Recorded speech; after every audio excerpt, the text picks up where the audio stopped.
Toy pa, 13th pay, mga insentibo ay aking inilaan sa maliit lamang na negosyo. Doon lamang kasi sa akin ang pagkakataon na magkakaroon ako ng extra na pera na maaari kong pampuhunan. Ang negosyo na pinipili ko ay yung akma sa kakayahan namin, akma rin doon sa lugar namin. Katulad dito sa amin, dahil sa bukid ako lumalaki at ang pamilya ko ay nasa bukid din, at dito sa bukid ay marami tayong mga resources na mga damo. Isa rin sa pinaglalaanan ko ng puhunan ay itong pag-aalaga namin ng mga hayop. Dito sa lugar namin ay nakapagtanim na rin kasi kami ng mga kawayan at may mga kahoy din na maaring gamitin doon sa mga itatayo din namin ng mga simpleng pabahay ng aming mga alaga.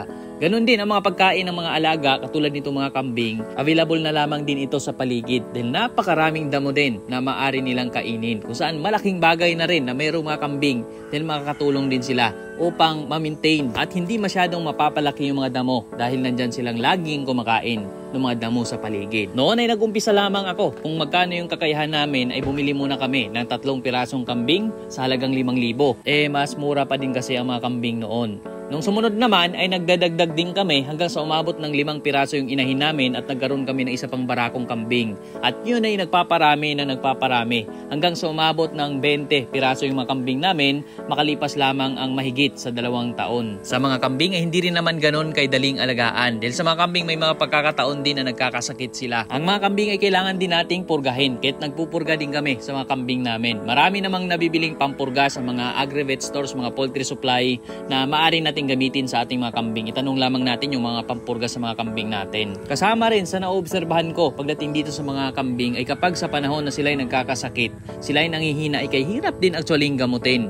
Kaya dito sa amin, natutunan din natin na sila ay bigyan ng feed supplement doon sa mga pakain nila. Minsan may mga kambing na mahilig kumain ng feeds, may mga kambing na kumakain ng darak, may mga kambing na kumakain ng mga napier grass o mga damo-damo na maaring i-harvest na natin yung damo at ibigay naman natin doon sa kanila. Ang ginagawa namin, hinahaluan namin yun ng feed supplement.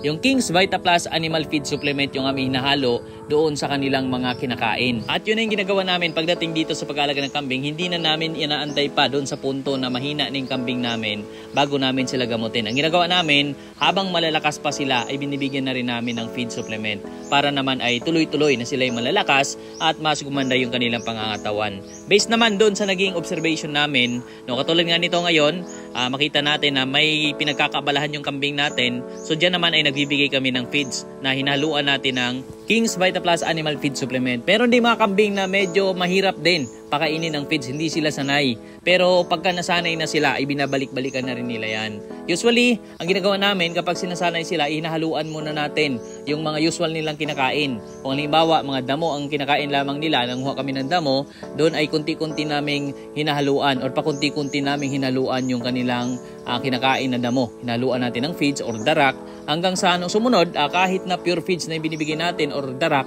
ay kinakain na nila. Kaya't mas napapadali na rin sa amin ang pagbibigay ng vitamin sa kanila dahil doon na lang sa feeds namin inilagay. Counting feeds lamang din naman ang binibigay namin sa aming mga alagang kambing, kaya't hindi rin mabigat sa bulsa dahil yung 1 kilo naming feeds ay sobrang tagal na rin nauubos. Yun ay pinaghaluan lamang namin ng vitamins. Ang pinaka main purpose talaga namin ng pagbibigay ng feeds ay para lamang may paghahaluan kami ng vitamins at mabilis naming maibigay. Naisingit ko lamang din itong naging paraan namin dahil hindi rin ganun actually kadali na kapag meron na tayong kambing or meron na mga damo sa paligid ay ayos ng agad. Kung minsan may mga pagkakataon din na pagkakasakit ng alaga, mga mortality sa mga alaga, at yun yung kasama sa hinahanapan natin ng solusyon upang malesen yung mga mortality ng mga alaga at nang maparami natin mismo ang mga inaalagaan natin. Dahil kapag nag-alaga lang tayo nang wala naman tayong paraan or diskarte doon sa pag-aalaga natin ay hindi rin ganun kadali, hindi rin natin sila bastang mapaparami. Kaya't napakaigi rin na kapag mamuhunan man tayo ay kailangan din nating bantayan yung mga pamamaraan, alamin natin para naman tunay na magbunga yung mga inuumpisahan natin. Noon din, bago kami nag-umpisa, inaalam din muna namin yung mga benepisyo pagdating dito sa pag-alaga ng kambing.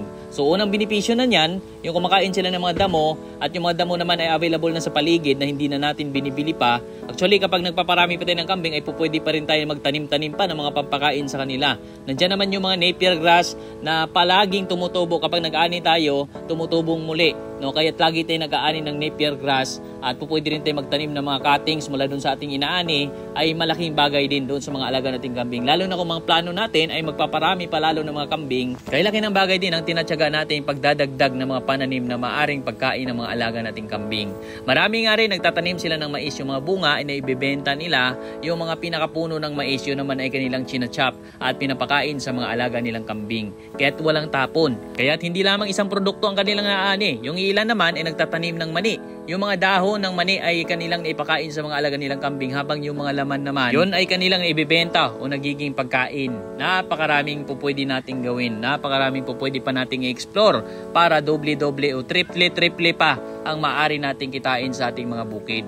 Pagyamanin na lang natin ang ating mga bukid. Pagdating dito sa mga kambing, kapag tayo nagpaparami ng kambing ay napakaigi din. Dahil mga kambing, kapag ating napapalaki na at up to 8 months old na yung kambing natin, yung babaeng kambing natin, ay maaari na rin ito magbuntis at magiging productive na rin siya. 5 buwan lamang itong nagbubuntis ay nanganak na rin.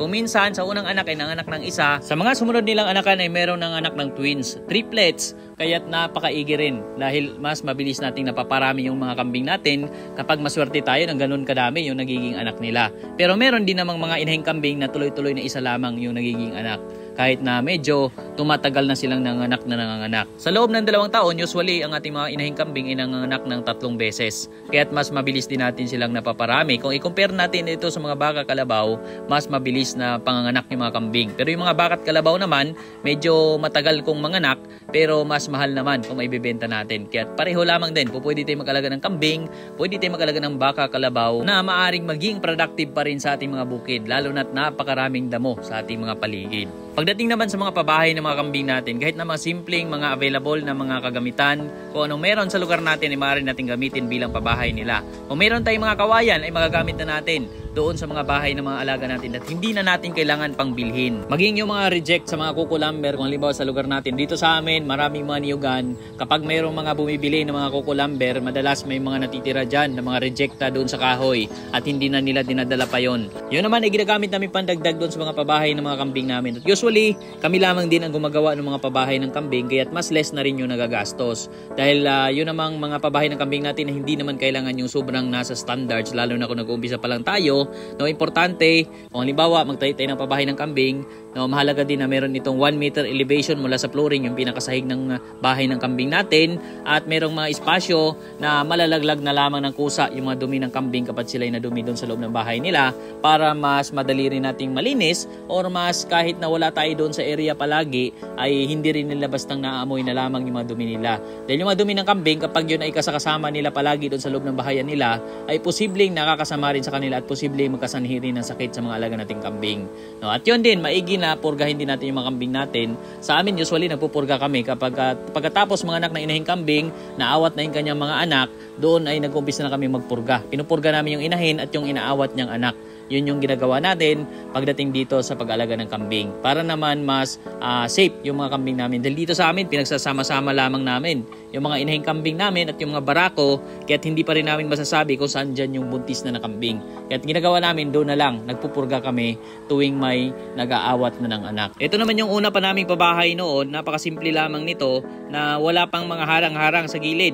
No, ang mga kambing namin ay nakakalabas-masok dito. So para naman okay din naman ito, pero mas okay pa rin yung mga kambing natin ay nakakulong lamang. No, maraming mga nagsasabi din pagdating sa mga seminars, mas maigi din daw na yung mga kambing natin ay nakakalabas kapag medyo maaraw na, o yung mga damo-damo sa paligid ay tuyo na o wala ng mga hamog-hamog. Dahil yung mga hamog-hamog daw dun sa mga dahon ng mga damo ay posibleng makapagbibigay ng mga parasito o mga parasites doon sa mga alaga natin. Kaya't maigi na kapag nag-alaga tayo ng kambing, no, pwede rin na naka-close na lamang yung pabahay nila para control natin kung anong oras natin sila pababain doon sa mga damuhan. Dito naman sa amin, mula doon sa mga natutunan namin, doon sa mga nauna naming pabahay ng mga kambing, habang tumatagal ay in-improve din namin yung aming estilo ng mga bahay ng mga kambing namin. So darating na panahon, kapag sobrang napaparami naman natin yung mga kambing natin, ay posibleng gagawan na rin tayo ng mga pinaka-standards na para na rin mas mapapadali na yung trabaho at mas komportable na yung mga alaga rin natin. So balang araw, yung mga inumpisa nating napakaliit lamang, doon mula sa mga 13-month pay natin o sa mga insentibo natin ay maaari nating mapapalaki ng mapapalaki habang dumadating ang panahon. Dahan-dahan lamang ang pagpapalaki, pagpaparami dahil habang tumatagal marami pa rin tayong matutunan sa mga ginagawa natin at marami pa tayong dapat matutunan, no, na maaari nating i-apply kapag maramihan na yung alaga natin. Dahil kapag biglaan na marami agad yung ating inalagaan, sobrang malaking puhunan na ating kailangan. At kung inabot tayo ng mga challenges dyan at doon pa lang tayo nag-learn nung marami na agad ang mga alaga natin, ay posibleng malugi rin tayo. Kung halimbawa nagkamatayan, nagkasakit yung mga alaga dahil marami pa tayong hindi pa alam na gagawin o mga pamamaraan doon sa pag-alaga natin kambing, minsan i-consider din natin yung klima o yung lugar ng paglalagyan natin ng mga alaga. So, yun yung ating mga kailangan ding bantayan pagdating sa pag-alaga ng hayop. No, kaya't maigi na mag-umpisa muna sa kaunti at magpaparami. No, habang tumatagal ay dadami din yan. So, yun, muli po, maraming salamat po.